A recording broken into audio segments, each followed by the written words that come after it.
ভুল করে জল সীমান্ত পেরিয়ে বিপাকে 2 বছর ধরে পাক জেলে বন্দী বাংলার 2 মৎস্যজীবী। কেরল থেকে ট্রলারে মাছ ধরতে যান 2 মৎস্যজীবী। গুজরাটের উপকূলে মাছ ধরতে যান মাটিয়ার 2 জন, কিন্তু সমুদ্রে ভুল করে পাক জল সীমান্তে চলে যান 2 জন। পাকিস্তানের করাচি জেলে বন্দী মাটিয়ার 2 মৎস্যজীবী। কথা বলবো অনুপমের সঙ্গে। অনুপম, এই 2 বছর ধরে এই 2 মৎস্যজীবী মাটিয়ার মানুষ তারা বন্দী হয়ে রয়েছেন করাচির জেলে। এদের পরিবার এদের ফিরিয়ে আনার কোনো চেষ্টা করেনি এই মুহূর্তে, মানে এখন এত বছর বাদে এই খবরটা সামনে আসছে কেন?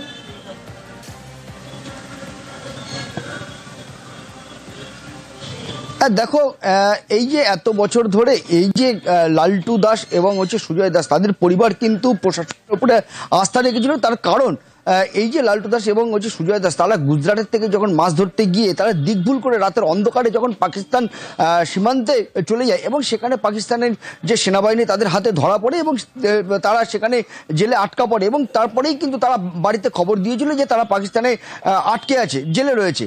এবং তারপরে তাদের পরিবার কিন্তু স্থানীয় প্রশাসন থেকে শুরু করে বিভিন্ন দপ্তরে কিন্তু তারা আর্জি জানিয়েছিল যে তাদের পরিবারের ছেলে 2 জনকে যাতে তার দেশে ফিরিয়ে নিয়ে আসা হয়। কিন্তু 2 বছর অপেক্ষা করার পরেও কিন্তু এখনো পর্যন্ত তা কোনো রকম সুরাহা মেলেনি। একবার কলকাতা থেকে কোনো 2 জন তারা এসেছিল, এসে কিছু তথ্য তারা নিয়ে যায়, তারা কে বা কি বৃত্তান্ত সে বিষয়েও কিন্তু তাদের পরিবার কিন্তু কিছু জানতে পারেনি। এরপর আমরা যখন খবর পেয়ে এখন আমরা যেহেতু খবরটা সামনে তুলে ধরেছি, এখন কিন্তু এই যে উত্তর বিধানসভার যে বিধায়ক রফিকুল ইসলাম, তিনি কিন্তু এখন বলছে যে আমরা সরকারের পক্ষ থেকে আমরা প্রতিটা পরিবারের পাশে থাকবো এবং এই যে লালটু দাস এবং সুজয় দাস তাদেরকে অবিলম্বে দেশে ফিরিয়ে আনার আমরা ব্যবস্থা করব। এবং এই বিষয়টা আমরা নিউজ 18 বাংলায় এই খবর দেখানোর পরই নড়ে চড়ে বসেছে প্রশাসন। এই 2 জনকে মাটিয়ায় ফিরিয়ে আনার ব্যবস্থা করা হচ্ছে, উদ্যোগ নেওয়া হচ্ছে। ওরা ছিল কেরালায়, কেরালার থেকে গেছিল গুজরাটে, মানে মধ্যরাত্রি, তখন ওরা ঘুমিয়ে পড়েছিল, সবাই মাঝিরাও ঘুমিয়ে পড়েছিল। এবার ঘুমিয়ে পড়লে ওই নৌকাটা ঢেউতে ঢেউতে পাকিস্তানের সীমান্তায় ঢুকে গেছে। ওখানকার জলপুলিশরা ধরে নিয়েছিল। বাড়ি এবার ফোন করতো, কথাও হতো, তারপরে চিঠি পাঠাতো, হ্যাঁ ভিডিও কলে কথা হয়েছিল। এমনি ঘরে ছেড়ে ঘরে আসুক, ওইটাই চাই। ঠিক মতন সংসার চলছে না, কিছু না, 2-3টা 2 বছর ফিরে আসুক।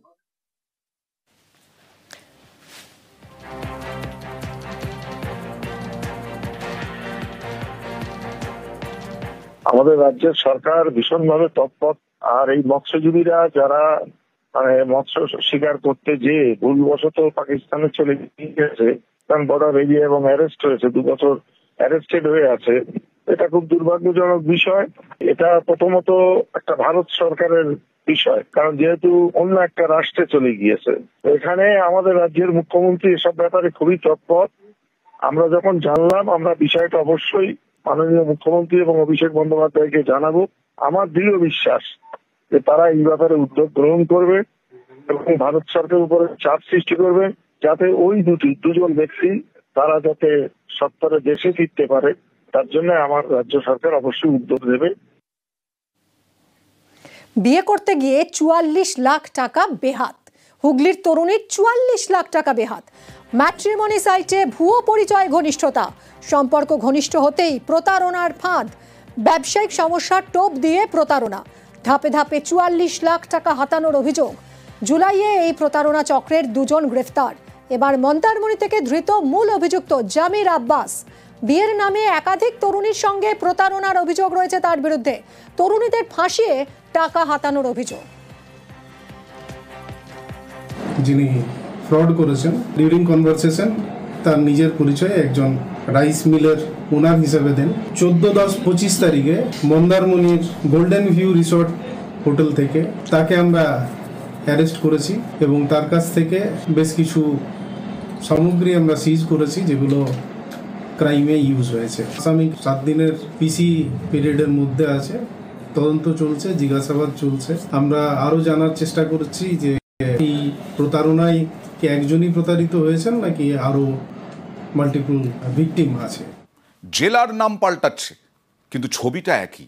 জলপাইগুড়ির পর এবার আলিপুরদুয়ারেও জমিতে ব্যাপক ক্ষতি, সবজি চাষে ব্যাপক ক্ষতি আলিপুরদুয়ারে। আলিপুরদুয়ারের তোরসার চর এলাকায় বেগুন চাষে ব্যাপক ক্ষতি। কথা বলবো প্রতিনিধি রাজকুমারের সঙ্গে। রাজকুমার, কিছুক্ষণ আগে শান্তনুর সঙ্গে কথা বলছিলাম, জলপাইগুড়িতে 14,000 হেক্টর জমি নষ্ট হয়ে গেছে, এখানে কি অবস্থা? অয়ন্ত, দেখো, ক্ষয়ক্ষতির পরিমাণটা আমাদের জেলা আলিপুরদুয়ারে কিছুটা কম হলেও কিন্তু ক্ষয়ক্ষতি কিন্তু প্রচুর হয়েছে। আলিপুরদুয়ার জেলাতে মূলত কুমারগ্রাম, আলিপুরদুয়ার 1 নম্বর ব্লক এবং বীরপাড়া মাদারিহাট ব্লক, এই 3টে ব্লকে ক্ষতি হয়েছে। মূলত আমরা আলিপুরদুয়ার জেলা প্রশাসন সূত্রে যেটা জানতে পারছি যে প্রায় 350 বিঘার সবজি কিন্তু আলিপুরদুয়ারে ক্ষয়ক্ষতি হয়েছে এবং প্রায় 100 বিঘে যে ধানের চাষাবাদ সেটাও নষ্ট হয়েছে। মূলত তোরসার চরে যে বেগুনের চাষ হতো, একেবারে ফলন্ত বেগুন গাছ নষ্ট হয়ে গেছে। তোরসার চরের বেগুনের কিন্তু বেশ সুনাম রয়েছে বিভিন্ন জায়গায়, সেই বেগুন একেবারে ফলন্ত বেগুন গাছ নষ্ট হয়ে গেছে। শুধু তাই নয়, আলিপুরদুয়ার 1 নম্বর ব্লকের যে শাহকুমার এলাকা এবং কুমার গ্রামে প্রচুর ধানের ক্ষতি হয়েছে। এই সমস্ত ক্ষয়ক্ষতির কিন্তু হিসেব করছে প্রশাসনের পক্ষ থেকে এবং কৃষকদের কিভাবে ক্ষতিপূরণ দেওয়া যায় তারও প্রক্রিয়া শুরু হয়েছে। ধান ক্ষতি হয়েছে, তারপরে সবজি ক্ষতি হয়েছে, কালাই ক্ষতি হয়েছে। আচ্ছা, কত বিঘা জমি? 5 বিঘা। আর অন্যান্য ফসল? অন্যান্য ফসল 2 বিঘা 3 বিঘা সব নষ্ট হয়ে গেছে। হঠাৎ করে লক্ষ্মী পূজার আগের দিন যে জলটা আসলো আমাদের, তো সবাই তো খেতে ফসল লাগিয়েছিল, যেরকম ধান ছিল, ধানের সাথে সবজি ছিল, যেরকম ফুলকপি, বাঁধাকপি, টমেটো, এরকম ইত্যাদি অনেক কিছু ছিল আর কি। জল জমে যাওয়ার কারণে ওই দিন তো 24 ঘন্টা তো জল মানে ফুলফিল নামতে পারে নাই, তো 48 ঘন্টার পরে যেরকম মোটামুটি জলটা নেমেছে, রৌদ্রের পাওয়ারে ওই গাছগুলা ঝিমে ঝিমে মরে যাচ্ছে। মাথা ভাঙাতেও জমির পর জমি নষ্ট, একেবারে দুর্যোগ প্লাবনে দেখলেই চোখে জল আসবে। এই যে কষ্ট করে জমির ফসল ফলানোর চেষ্টা করেছিলেন কৃষকরা, কি অবস্থা? কথা বলবো প্রতিনিধি রাজেশের সঙ্গে, সংক্ষেপে জানতে চাইবো কতটা ক্ষতি হয়েছে। দেখো, আমরা বন্যায় মাথাভাঙা 1 ব্লকের কেদারহাটে জলঢাকার জলে প্লাবিত হয়েছিল এলাকার অধিকাংশ গ্রাম।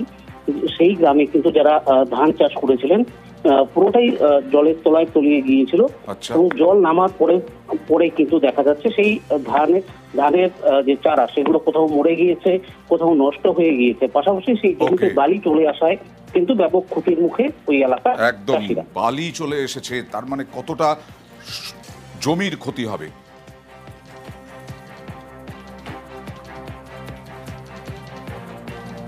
রোহিণীর রাস্তা ধসে এইভাবেই ক্ষতিগ্রস্ত হয়েছিল, সেই রাস্তা সংস্কারের কাজ শুরু হয়েছে।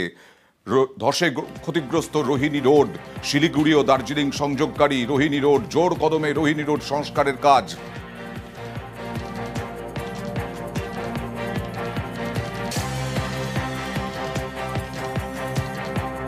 এখন দিনেরও কাজটা হচ্ছে, রাত্রিবেলাও কাজ হয়েছে মোটামুটি।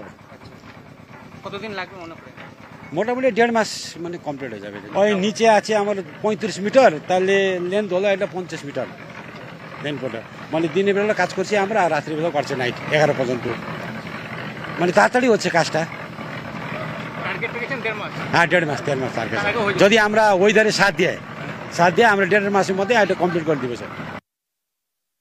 সাম্প্রতিক বৃষ্টিতে ক্ষতিগ্রস্ত হয়েছে এই শিলিগুড়ি ও দার্জিলিং সংযোগকারী রোহিণী রোড। প্রায় 50 মিটার রাস্তা সম্পূর্ণভাবে কিন্তু ধসে গেছে এবং নিচে প্রায় 35 থেকে 40 মিটার রাস্তা একেবারে মিশে গেছে কিন্তু ধসে। স্বাভাবিকভাবেই এই রোহিণী রোড দিয়ে আপাতত যানবাহন চলাচল পুরোপুরি বন্ধ। শিলিগুড়ি এবং দার্জিলিংয়ের মধ্যে আপাতত গাড়ি চলাচল করছে 2টি রোড দিয়ে, একটি ভায়া তিনধারিয়া মহানদী 110 নম্বর জাতীয় সড়ক অর্থাৎ হেলকার রোড দিয়ে, অন্যটি পাংখাবাড়ি রোড। আর এই রোহিণী রোড তার সংস্কারের কাজ কিন্তু হাতে দিয়েছে জিটিএ। দিন রাত এক করে কিন্তু জিটিএ কর্মীরা রাস্তা সংস্কার করছে। গতকালই দার্জিলিংয়ের প্রশাসনিক বৈঠকে মুখ্যমন্ত্রী ঘোষণা করেছেন যাতে দ্রুত এই রোহিণী রোড সংস্কার করা হয়, সেদিকেও তার নজর রয়েছে। আর সেই মতো কিন্তু জিটিএ এই কাজ করছে এবং তাদের আশা, যদি আবহাওয়া সাথ দেয়, 1.5 মাসের মধ্যে রোহিণী রোড সম্পূর্ণভাবে যানবাহন চলাচলের পক্ষে উপযোগী হয়ে উঠবে।